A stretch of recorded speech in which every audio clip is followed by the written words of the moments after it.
नवादा के चर्चित नेता कौशल यादव जेडीयू छोड़ आरजेडी में होंगे शामिल। नवादा में 5 सीट दिलाएंगे तेजस्वी को। नवादा की रियासत में मचा हलचल। आपको बता दें, नवादा की सियासत में एक बड़ा धमाका तब हुआ जब जिले के चर्चित नेता कौशल यादव ने नारदीगंज में आयोजित कार्यकर्ता सम्मेलन में राष्ट्रीय जनता दल आरजेडी में शामिल होने का ऐलान कर दिया है। उन्होंने कहा कि अब मैंने ठान लिया है कि तेजस्वी यादव, लालू प्रसाद यादव और राबड़ी देवी के हाथों को मजबूत करूंगा। कार्यकर्ता सम्मेलन में कौशल यादव का संबोधन पूरी तरीके से जोशीला और राजनीतिक संकेतों से भरपूर रहा है। उन्होंने स्पष्ट कहा है कि हमारी राजनीति करने का तरीका हमेशा लोगों को साथ लेकर चलने का रहा है। हर समाज को सम्मान देना हमारी प्राथमिकता रही है। सभा में राजबल्लभ परिवार पर हमला बोलते हुए उन्होंने कहा कि अब नवादा की राजनीति में नई ऊर्जा लाने का वक्त आ गया है। उन्होंने यह भी दावा किया है कि 2025 के विधानसभा चुनाव में नवादा की 5 सीटें आरजेडी की झोली में डाल दी जाएंगी। गलती बराबर करते रहे और आपने चुनाव जिता दिया। फिर उसको भ्रम हो गया कि भगवान हम ही हैं, नवादा का हम ही भगवान हैं। तो यादवों के पोप को गाली दिया। क्या गाली दिया? जब एमएलसी जीत गया, एमएलसी ने भी टिकट किसको दिलाया? पहले टिकट उसी ने दिलाया और उनको बोला कि हम आपके कहने पर टिकट दिला दिया। और जब समय रहा नॉमिनेशन के एक दिन बाद, विड्रॉवल के एक दिन बाद आंख तरेर दिया, कहा कि हम ही नेता हैं, कोई नेता नहीं है नवादा का। हम हैं तो आप हैं, हम नहीं हैं तो पोप नहीं है। तो स्थितियां फिर खराब हो गई। फिर परेशानी था क्योंकि मैं चुनाव लड़ रहा था, क्योंकि मेरे पास 2 समाज ताकतवर समाज है नवादा की राजनीति में, एक यादव समाज, एक भूमियार समाज। मैं 20 साल से दोनों समाज से लड़ रहा हूं। राष्ट्रीय जनता दल में मैं नहीं था तो यादव को लोग मुझे लाठी मार रहे हैं, और क्योंकि मैं यादव हूं इसलिए भूमियार लोग भी मुझे लाठी मारता है। तो दोनों से मैं 20 साल लड़ रहा था। तब मुझे लग रहा था कि मैं चुनाव जीतने नहीं जा रहा हूं एमएलसी का, लेकिन जितने कार्यकर्ता थे, क्योंकि मैं मुसलमान को उम्मीदवार बनाया था। मुसलमान को इसलिए नहीं उम्मीदवार बनाया था कि मेरे दोस्त है, मैं इसलिए उनको बराबर उम्मीदवार बनाता था कि कोई भी यादव को विधायक बनना है नवादा में तो हर विधानसभा में 30,000 से 40,000 वोट मुसलमानों का है। वो विधानसभा में वो आपको वोट देता है, लोकसभा में वो आपको वोट देता है, और हम उसको एमएलसी में जिताते हैं। तो हमने क्या बुरा करते हैं? हम इसके लिए हम उसको वोट देते थे, इसके लिए एमएलसी बनाते थे, और वो भी तो आपके साथ चलने वाला आदमी था। और जब आपने यादवों ने ठान लिया मन कि हमको 100 जातियों को वोट देना है, और हम भरसक कोशिश किए भूमिहार समाज के साथ जाने की, क्योंकि मैं जनता दल का कैंडिडेट था। क्यों नहीं जाता? मैं एनडीए का उम्मीदवार था। मुझसे उनके दोस्ती करने में हर्जी क्या थी? दोस्ती का हाथ बटाकर फिर उसी को जिंदा कर दिया जिसको 2090 से क्या क्या नहीं किया उस समाज के साथ, क्या क्या नहीं किया। हमने संघर्ष किया और फिर उसको कुरामीन देकर इसलिए जिताया कि कौशल यादव को गाली देने के लिए एक घर जिंदा रहना चाहिए, इसलिए उसको कुरामीन दिया कि हमने बैकवर्ड की राजनीति में करता हूं, इसलिए भूमिहार समाज भी उसको कुरामीन देकर जिताया। नवादा विधानसभा में हम इतना संघर्ष क्यों करते रहे? हम कांग्रेस के टिकट पर चुनाव लड़े, जब भी कांग्रेस के समय को उस समय के मतदाता जो थे मुझे वोट नहीं दिया। निर्दलीय लड़े तब भी नहीं दिया। राक्षस से छुटकारा दिलाए तब भी नहीं दिया।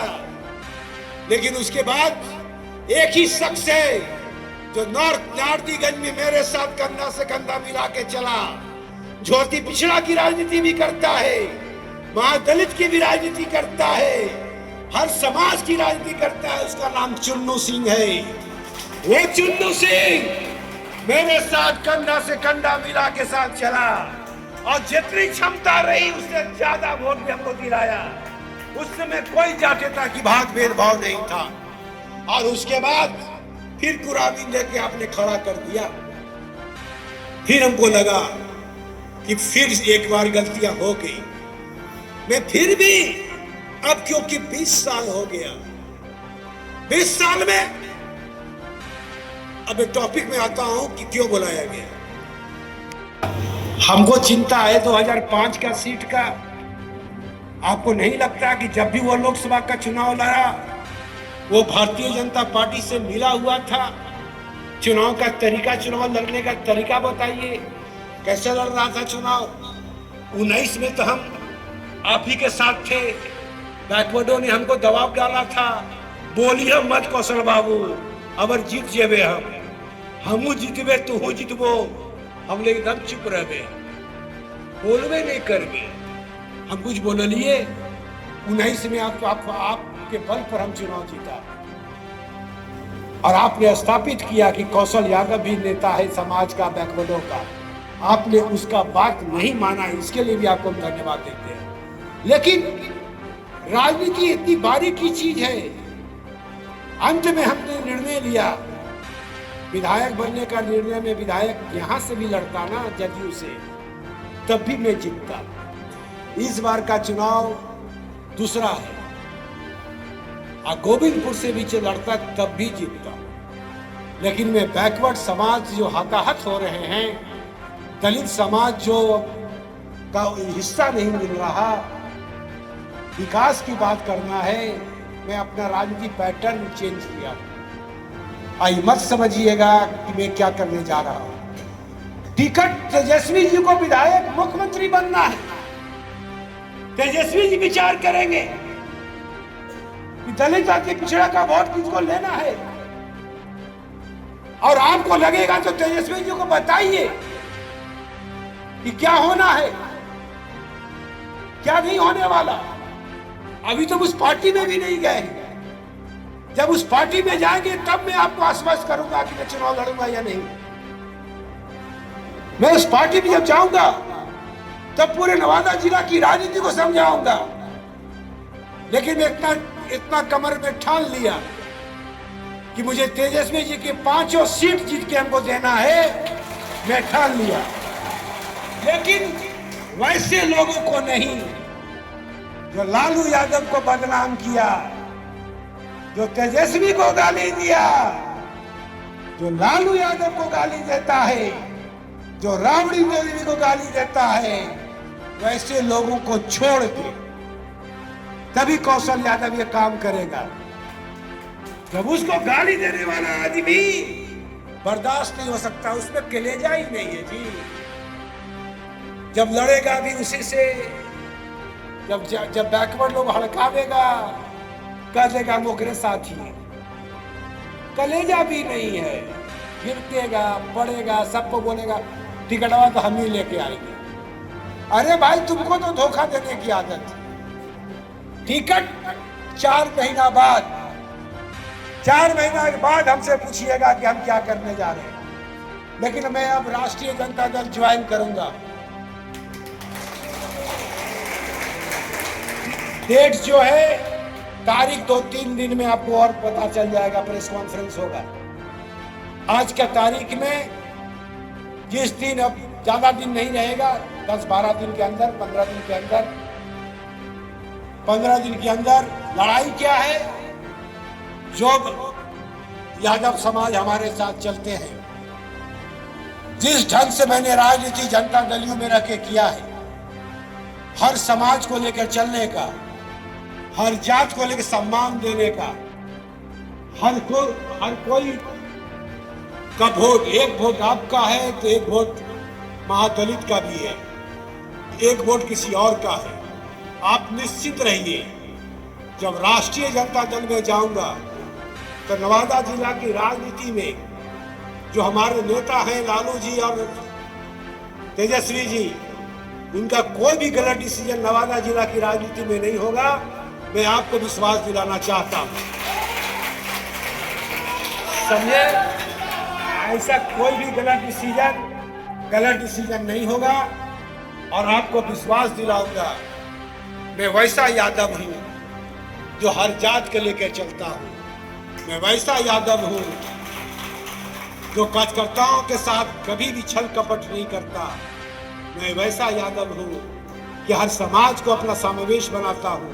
अब जो भी कार्यकर्ता बोलेंगे वो ये बोलेंगे कि आपकी राजनीति में क्या हुआ। 5 साल अब पूरा होने वाला है, आपके गांव में विधायक फंड का क्या स्थिति रही, आपका ये भी बताएंगे। जब नवादा में जो रैलियां होगी, उस रैली में जिस गांव से आप जाएंगे उसमें से आप कितना आदमी को लेके जाएंगे जो यहाँ महादलित पहुंचे हैं, उनसे भी 2-4-5 लोगों से बात कराइएगा भाषण में। और जो अति पिछड़ा है, और बाकी तो पिंटू आहू को भूमियार मत समझिएगा, ये बैकवर्डे थी, और चुन्नू आहू भी बैकवर्डे थी, समझे। क्योंकि जो भूमियार समाज को बैकवर्ड का दर्द नहीं पता, जो भूमियार समाज को श्री बाबू का दर्द नहीं पता, वो क्या राजनीति करेगा। जो श्री बाबू ने भूमियारों की पहचान दिया, श्री बाबू ने को अति पिछड़ों ने पहचान दिया, श्री बाबू ने को दलितों ने पहचान दिया, पिंटू बाबू को भी अति पिछड़ा और पिछड़ी जातियों ने ही पहचान दिया, और चुन्नू बाबू को भी बैकवर्ड समाज ने ही पहचान दिया। तो मैं इतना ही कहूँगा कि सब लोग को लेकर चलना है, क्योंकि राजनीतिक परिस्थितियां ऐसी आ गई हैं कि आप उठा के देखेंगे कि बिना विज्ञापन का नौकरी संपदा पर उठा कर देखिए, कौन सा विभाग नहीं भरा हुआ है, और कौन लोग बैठे हैं, किस चीज का आरक्षण, किस चीज की बातें, और कौन सा पंचायती राज में आरक्षण। ऐसे लोगों को भी आरक्षण मिल गया जिसका 5 करोड़ रुपया का होटल है, वैसे लोग भी चेयरमैन बन के बैठे हैं नवादा में। अब बता दीजिए कि काहे का आरक्षण भैया। तो मैं इसलिए नमस्ते